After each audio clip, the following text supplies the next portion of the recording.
예, 지난 3일 최원종이 저지른 분당 백화점 흉기 난동 사건.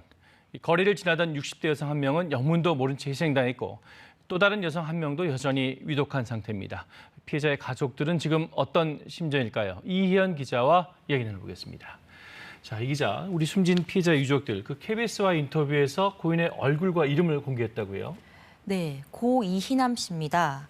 이 씨는 당시 서현역 앞에서 길을 걷고 있다가 갑자기 인도를 덮친 최원종의 차량에 목숨을 잃은 분입니다. 예. 이 유족들은 이 씨의 장례를 마치고 발인 사흘 만에 희생자의 얼굴과 이름을 공개했습니다. 이 씨 남편의 이야기 먼저 들어보시죠. 나의 반쪽이 없어져 버리니까 너무 힘듭니다. 대학교 1학년 때 만난 제 첫사랑입니다. 야, 니 이 나이 아직도 손잡고 다니나? 어? 그래도 좋으니까 내가 손잡고 다니고 잘 때도 손잡고 잡니다. 정말 갑자기 사랑하는 가족을 잃은 심정, 짐작하기 좀 힘든데, 그런데 가족들 입장에서는 그 얼굴과 이름을 공개하는 게 쉬운 일 같지는 않아요? 네, 그렇습니다. 그럼에도 불구하고 가족들이 이렇게 쉽지 않은 선택을 한 건 나름의 이유가 있었습니다. 이 피해자가 아니라 가해자의 인생이 더 주목받는 상황만은 피해야 하지 않겠냐는 겁니다. 또 다른 유족분의 말씀입니다. 예. 범죄자에게 서서히 부여하는 건 저는 정말 옳지 않다고 생각하거든요. 그 사람의 의도가 어쨌든 간에 그 범죄 자체가 잘못되면 달라지는 건 아니잖아요. 그걸 위해서 피해가 달라진 것도 아니고. 유족들이 특히 걱정하는 게 있었습니다. 최원종이 어릴 때 어떤 아이였다더라, 친구 관계, 가정 환경은 어땠다더라, 이렇게 가해자의 인생을 조명하는 보도들이 꽤 있었잖아요. 예, 그렇죠. 예.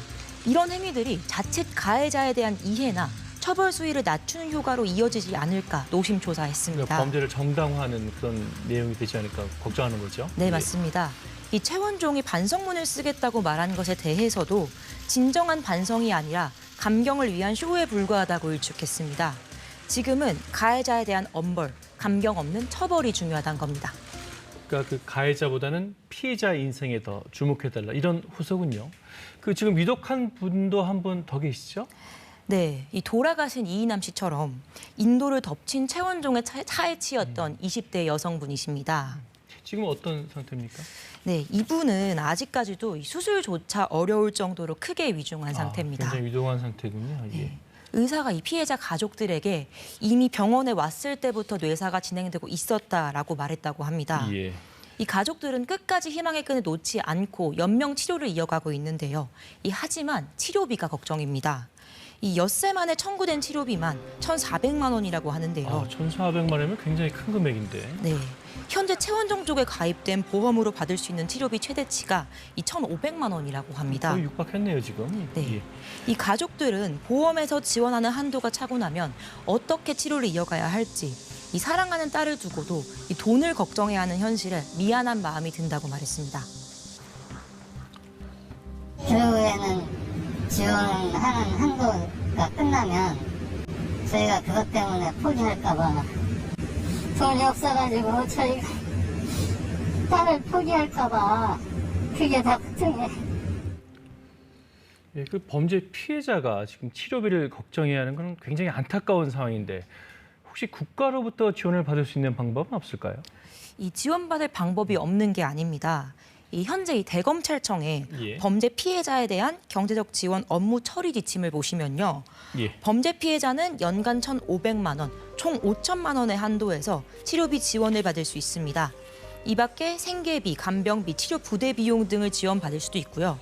심리치유 서비스와 비용도 지원 대상에 포함돼 있긴 합니다. 지원 체계가 있다고 하니까 그나마 다행인데 근데 이렇게 충분해 보이지는 않는 것 같아요. 네, 실제로 지난주 KBS 보도 이후 예. 범죄 피해자에 대한 국가 지원을 늘려야 한다는 목소리가 나왔죠.